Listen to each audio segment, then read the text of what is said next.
आजकल मार्केट में एक नया ट्रेंड आया है Christian yoga. Hello friends and welcome to Christian Yoga with Rua Space. I'm Phil. And I'm Erin. And we're Now by Ria Skarhoy from Denmark, who is the creator of Cross Yoga, a Christian yoga practice that is now spreading across Europe. ये लोग market में नया version तो ला रहे हैं, साथ ही साथ uसे बेचने की भी कोशिश कर रहे हैं। Do the postural part that most people know as yoga, right? The warriors and all that. And then we add on, so to say, scriptures from the Bible, prayers, Christian meditation, stuff like that, like dripping that in throughout the class. But it basically looks like the same. It's just a Christian foundation. Yeah. इन्होंने पहले हमें inferior feel करवाया, फिर हमारी culture को एक के बाद एक चुराने लगे। जैसे हम पहले पत्तल पे बनी हुई चार्ट्स खाते थे, फिर हम लोग हार्मफुल प्लास्टिक प्लेट्स तो यूज करने लगे, और अभी यूरोपियन कंट्रीज भारत से पत्ते ले जाकर पत्तों की प्लेट्स का प्रॉपर बिजनेस खड़ा कर रहे हैं और खूब पैसे छाप रहे हैं। पत्तल बनाकर बोल रहे हमने इन्वेंट किया है, पर ये साफ साफ चोरी की जा रही है। We invented an amazing new method to make tableware out of leaves, and leaves only. No chemicals, no plastic, not a single tree is cut down. अपने वीडियो में इंडिया का शॉट दिखाकर बोल रहे हैं कि कितना प्लास्टिक गिरा हुआ है। And ever-growing mountains of garbage. The main cause, the way we package things. We decided to try and change this. इन अंग्रेजों ने हल्दी दूध तक को नहीं छोड़ा। जब हम हल्दी दूध पीते थे तो मेडिकल प्रोफेशनल से बोला कि मेडिसिन खाओ, सप्लीमेंट्स खाओ, इसमें क्या रखा है, और अब वही टर्मरिक लाटे के नाम से वीडियो बन रही है। उनके फायदे गिने जा रहे हैं। इंडिया में तो टिकटॉक बैन है, पर यूएस में टर्मरिक लाटे के नाम से ट्रेंड्स चल रहे हैं। पहले तो ये हमारी चीजों को अनहाइजीनिक, अनहेल्दी बोल देंगे, फिर उसी को कॉपी करके मिलियंस ऑफ डॉलर में पैसा छापते हैं और उसको इन्वेंट का नाम भी दे देते हैं, और इसको बोलते हैं कल्चरल अप्रोप्रिएशन। भारत का फैशन से लेकर योग, आर्ट, विद्या, खाना, इन सब पर कुछ अपना बनाकर बेचना शुरू कर दिया है, और अपने यहाँ के कुछ इंटेलेक्चुअल्स बोलते हैं कि ये हिंदू सुप्रीमेसी है, कास्टिज्म है और सुपरस्टिशियस है, और अगर वही वेस्ट कर दे तो उनके लिए कूल बन जाता है। पहले ये जानते हैं कि कल्चरल अप्रोप्रिएशन होता क्या है। जब आप किसी कल्चर को अपना बनाकर बेचने लग जाओ अपने फायदे के लिए, उसको कल्चरल अप्रोप्रिएशन बोलते हैं। एक तरह से इंटेलेक्चुअल प्रॉपर्टी राइट की चोरी करना। यूजुअली कल्चरल अप्रोप्रिएशन होता है लेस पावरफुल कंट्री के साथ, जहां वो अपना डोमिनेशन दिखा सकते हैं। जैसे यूएस से योग के साथ कर रहा है, उसे क्रिश्चियन योगा बनाकर ओम की जगह आमेन कर दिया, नमस्ते की जगह गॉड ब्लेस यू बोल दिया, और बन गया क्रिश्चियन योगा। इंडिया में क्रिश्चियन योग इतना फैला हुआ है कि वहां की 10% पॉपुलेशन योग फॉलो करती है, और वही इंडिया में देखा जाए तो हार्डली 1% भी नहीं होगा। और ऐसा चलता रहा तो मुझे हैरानी भी नहीं होगी यूएसए को बोलते हुए कि योग इंडिया से नहीं बल्कि यूएसए से ओरिजिनेट हुआ था। पहले ये हमें हमारी कल्चरल चीजों से दूर रखेंगे। जैसे अगर आपकी बुक संस्कृत में, तो ये 3-4 जनरेशन संस्कृत को दूर रखेंगे आपसे और अपने एजुकेशन सिस्टम इंप्लीमेंट कर देंगे, जैसे ब्रिटिशर्स ने इंडिया के साथ किया था।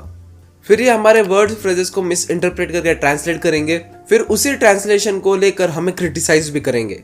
बताते हैं कि हमारा कल्चर अच्छा नहीं है, हमारे कल्चर में ये है वो है, पर हम लोग इसे डिफेंड भी नहीं कर सकते क्योंकि इतने सालों से हम लोग कल्चर से दूर रहे, हमें इसकी प्रॉपर नॉलेज भी नहीं है। ये लोग हमारी किताबों को अच्छे से पढ़ते हैं, अच्छे से समझकर जो भी इंपॉर्टेंट लगता है ना उसको ले लेते हैं, और बाकी में अपने कुछ वर्ड्स ऐड करके उसे मिसगाइड करते हैं और वहीं आपको बेच देते हैं। आपको ऑनलाइन कितनी किताबें मिल जाएगी जहाँ इंडियन हिस्ट्री, रामायण, महाभारत को मिस इंटरप्रेट किया गया है, और फिर यही हमें बताते हैं कि हमें हमारे वर्ड्स को कैसे बोल। कल्चरल अप्रोप्रिएशन में सिर्फ वेस्ट की गलती नहीं है बल्कि हमारे भी गलती है, क्योंकि हम लोग इसको टोटली इग्नोर कर देते हैं। कुछ फॉरेनर्स भारत में आकर देवी देवताओं की टी शर्ट पहनकर घूम रहे होते हैं, या हमारे भगवान के मूर्तियों को as a exotic interior design की तरह भी रखते हैं। इनको तो ये सब कूल लगता होगा, पर इनको ये नहीं पता कि भारत में इसका कितना महत्व है और ये कितनी सैक्रेड चीज है। जिन मूर्तियों को ये लोग इंटीरियर डेकोर की तरह यूज करते हैं, उन्हीं भगवान की मूर्तियों को हम लोग मंदिर में रखते हैं, उनकी पूजा करते हैं, पर कुछ कंपनी से जानबूझकर करती है अच्छा पैसा कमाने के लिए।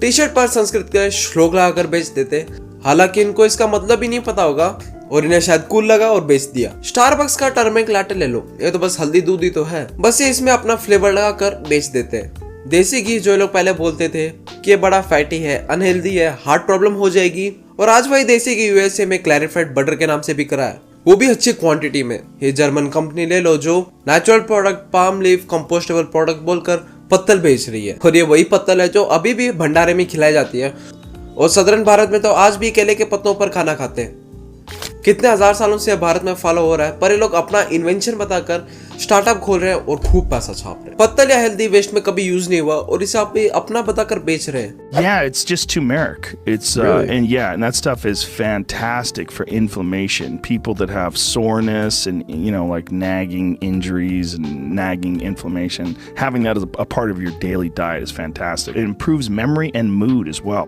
पर इसमें पूरी गलती वेस्ट की भी नहीं है, इसमें हम लोग भी शामिल हैं। जब तक हमें किसी फॉरेनर से वैलिडेशन नहीं मिल जाता, हम लोग अपने कल्चर को ही प्रैक्टिस नहीं करते। रामदेव बाबा जिसे योग के लिए क्रिटिसाइज किया जाता है और ढोंगी भी बोलते हैं, उबरमैन ने बोल दिया कि ब्रीथ वर्क बेनिफिशियल है तो सब मान गए। Unless you are underwater, you do a double inhale followed by an extended exhale and you offload the maximum amount of carbon dioxide. And we found in our laboratory and other laboratories have found that just 1, 2, or 3 of those physiological sighs brings your level of stress down very, very fast. Same meditation के साथ भी हो रहा है। South Delhi की अर्चना cool लगने के लिए इको आर्ट के गाइडेड मेडिटेशन क्लास तो ले लेगी, पर अगर वही चीज प्रेमानंद जी महाराज या फिर कोई गुरु बोल दे तो उन्हें हजम नहीं होती, उन्हें सुपरस्टिशियस लगता है। मॉडर्न डे गुरु जैसे सदगुरु या फिर श्री रविशंकर कुछ बोल दे तो उनका हर छोटी छोटी बात पर घेरा जाता है। जो चीज बोलते हैं, अगर वही चीज कोई गोरी चमड़ी वाला बोल दे तो इनको बड़ा कूल लगता है। ब्रह्मचारी जो हमारे हिंदू कल्चर में बहुत पहले से है, पर उन्हें कूल क्या लगता है? नो फैप, क्योंकि ये वेस्ट से आया है। शायद इन्हें सीमन इंटेंशन सुनकर ज्यादा कूल लगता है और इन पर गोरों का ठप्पा भी तो लग जाता है। नोज रिंग, इंडियन ज्वेल्स, हीना जो मेहंदी है अब जाके वेस्ट में पॉपुलर हो रही है। हीना मेहंदी नॉर्थ अमेरिका की सबसे बड़ी मार्केट बन चुकी है। ये सिर्फ वेस्ट तक सीमित नहीं है, बल्कि के-पॉप जिसके इंडिया में बहुत ज्यादा फैंस हैं, वो तक इसे यूज करते हुए दिख जाएंगे। ये के-पॉप आर्टिस्ट ली होगी जो गायत्री मंत्र पर कॉन्सेंशुअल डांस करते हुए मिल जाएगी।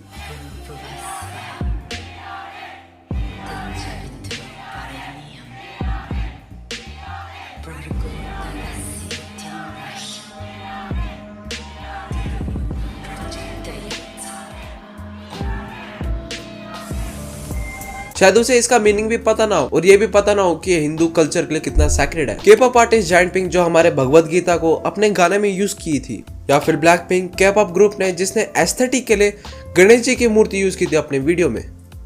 मेरा इस वीडियो से ये मतलब नहीं है कि हमारी चीजों को टच ना करो या फिर यूज ना करो। मेरा बस इतना बोलना है कि अगर यूज करो तो उसको प्रॉपर एक्नॉलेज तो करो।